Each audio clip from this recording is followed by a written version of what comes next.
What do you mean I'm fired? I couldn't believe it. For 20 years, I worked at the company run by my in-laws. Then one day, my husband casually told me I was fired after my father-in-law passed away. Why? I asked, confused. It's because Catherine is taking over the company, he said. Wait, even if Catherine takes over, don't we still need someone to handle the accounting? I questioned.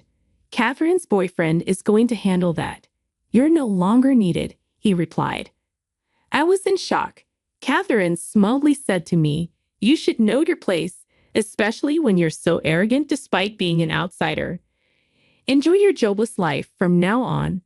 Lol. When Catherine came back, I felt not only left out as a family member, but also unappreciated for my 20 years of hard work at the company. All my efforts seemed wasted. My father-in-law never openly praised me, but if he thought my ideas were good for the company, he would use them. But with Catherine, who seems to see me as an enemy in charge, things probably won't be the same. I no longer have any attachment to such a company. All right then, I hope you all work hard for the company's survival. I told Robert and the others and decided to part ways with the company. My name is Emily. I've always been good at managing money. I studied accounting in college and was hired as an accountant at a major company. It was when I got used to the job that I met Robert, who was younger than me. We met at a bar where he shared that he was helping out with his parents' recycling business. Talking to Robert, who was different from my career-driven colleagues and a bit indecisive, felt refreshing. Robert seemed to like me, and we exchanged contact information, starting to go out for drinks together. As we spent more time together, Robert began sharing about his family, especially his assertive sister, Catherine, who wouldn't settle for anything less than being the best. Catherine went to college, studied business, and worked at a regular company after that. But she didn't help out with the family recycling business. She thinks the recycling business is too plain and can't boast about it to her friends. Oh, Catherine has always done whatever she wanted. Although he sounded exasperated, Robert seemed to care deeply about Catherine. As we shared stories about our families, we grew closer. After dating for a while, Robert proposed to me. I couldn't imagine being apart from him and immediately said yes. I have a favor to ask, Emily. Once we're married, I want you to quit your current job and help with the family business, the recycling business. My mother has been handling accounting, but she hasn't really studied for it. You're an expert in that area, right? I want you to handle our finances. I had grown a bit tired of working for a large company, so the idea of working for a family-run business seemed appealing. I left my job at the major company. As soon as we got married, I started working as an accountant for Robert's father's company. Upon reviewing the books, I realized that my mother-in-law, who had no formal training in accounting, had made numerous mistakes. I began by cleaning up the records and overhauling the company's finances. Eventually, I understood the workings of the recycling business and identified areas where we could cut costs and boost sales. Robert, I have something I want to discuss with you, I said, deciding to consult him about the cost-cutting and business plans I had been developing. Robert quickly skimmed through the materials I had prepared and said, "These are great ideas, Emily. With this business plan, our sales should increase. I'll let Dad and Mom know about it too." My proposal was adopted, and to push forward the cost cuts and the new business plan, I began working tirelessly, even sacrificing sleep. Thanks to these efforts, the company's performance steadily improved, and we were able to hire new employees. As the company thrived, the locals started taking notice. I actively engaged with the community, and our business grew as a community-based store. Time flew by, and before I realized it, 20 years had passed since I joined the company. While the employees and locals grew fond of me, Robert and my in-laws seemed to take my dedication for granted. "Emily, dear, aren't you working too hard? Are you getting enough days off? A local lady who lived nearby asked. But Robert just laughed. No, she's passionate about her work, so she's fine. Even if she gets a day off, she doesn't have any significant hobbies anyway. Haha. I've known about this company since Robert's parents started it, but its growth is thanks to Emily, right? You should at least give her a big bonus. The local lady suggested. She's my wife, so she doesn't need a bonus. Living off the company's money is more than enough, Robert replied dismissively. Despite the concerns of those around me, I continued to work hard for the company. I found fulfillment in my job and being involved with the community. I wasn't bothered by the lack of days off or bonuses. What concerned me was Robert's frequent nights out. Robert, you seem to be going out a lot lately at night. Where are you going? I asked. I'm working, expanding my network, he replied. If it's for business, can't you do it during the day? Stop nagging. I have my way of doing things. You're just a mere accountant, so stay quiet. I see, but if there's any issue at work, please let me know, I said. Yeah, got it, Robert responded, seeming annoyed and distancing himself more from home. One day, I received a phone call at home from a warehouse of one of our business partners. Emily, something terrible happened. Bob, who came to pick up the goods, suddenly collapsed. What? I exclaimed. My father-in-law, Bob, was rushed to the hospital, but due to the severity of his injury when he fell, he passed away. Mourning his sudden death, many from our business partners and the community attended the funeral. After a long time, I saw Catherine, who had moved out after getting a job. Catherine was taken aback by the grand funeral. This company seemed like it could go under any time.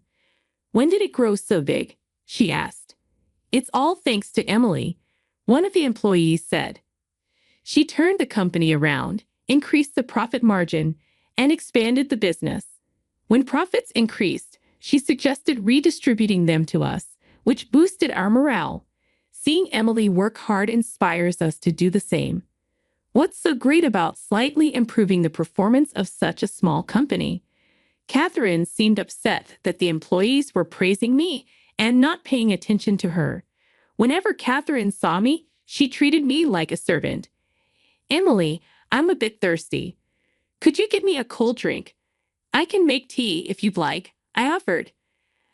I said I want something cold. You might not understand since you've worked in a small company, but in big companies, the boss's word is absolute. I don't think you're my boss, though. Don't nitpick. In our family hierarchy, I am above you. After the funeral, Catherine called Robert and my mother-in-law into a room. Robert, Mom, I'd like to discuss our future as a family. Please come, she said. Glancing at me coldly, she added, this is a family discussion, so Emily, you're not welcome. Leaving me stunned, Catherine led Robert and her mother into another room. An hour later, Robert came out and casually told me, I've decided to hand over the company to my sister. Wait, what? I was shocked. It seemed the topic of the family discussion was about who would take over the company after their father's passing. Robert, who wasn't assertive enough to lead, was reluctant to become the CEO, and their mother didn't want to be at the forefront. Seeing their reluctance, Catherine declared that she would be happy to become the CEO, and they gratefully accepted her proposal. But Catherine has never been involved in this company. Is that okay? I asked. Stop with the annoying comments and stay out of family matters, Robert replied. I am family too, and have been dedicated to this company. I argued. You're no longer an employee. What do you mean I'm fired? Even if Catherine takes over, someone will still need to handle accounting, right? Catherine's boyfriend is apparently going to handle it, so we don't need you anymore. This is unbelievable. Catherine smugly added, you should know your place, mispraised by others. Enjoy your unemployed life.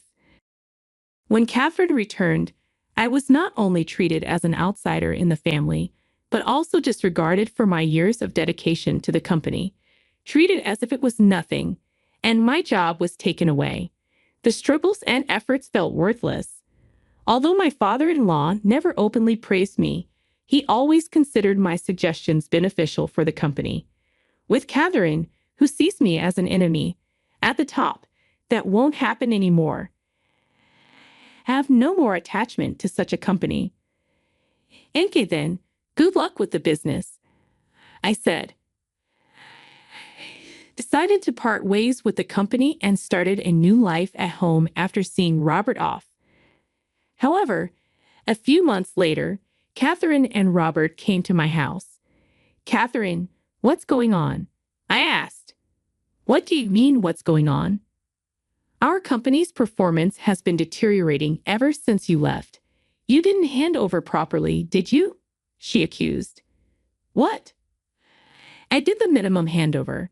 Why do you think the performance dropped? Have you been reviewing the monthly expenses? You have to properly calculate the difference between revenue and expenses, or else you'll be in the red. I've always been doing that. I studied management, unlike you. Isn't the fundamental problem with the way the business is being run?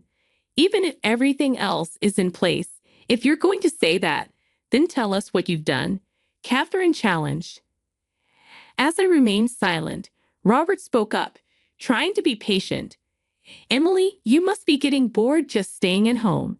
If you help out the company, I can give you some allowance, so come back. Despite ruthlessly driving me away before, his sudden shift in attitude, wanting to call me back as the business becomes precarious, left me dumbfounded. I declined. I don't wish to return to that company anymore, I said firmly. Hearing my words, Catherine flared up. What? Despite being a full-time housewife, how dare you refuse like that? Do you not care about our family's company? You're the one who doesn't care about the company. I'm the CEO now. How am I not caring about the company? She retorted. Weren't you the one who originally said the company was plain and boring? You only took on the role because the title female CEO sounded cool and you could brag about it. Don't act like you care now. I said, standing my ground. Your boyfriend Zach told me during the handover. I said, so what? No matter the reason. I saved the company when there was no successor. Catherine replied, saved the company. I believe the current downturn is due to you, Catherine. What do you mean? While I'm at home during the day, I often hear gossip from the regular customers in the neighborhood. They've seen you with Zach out shopping and even traveling during work hours.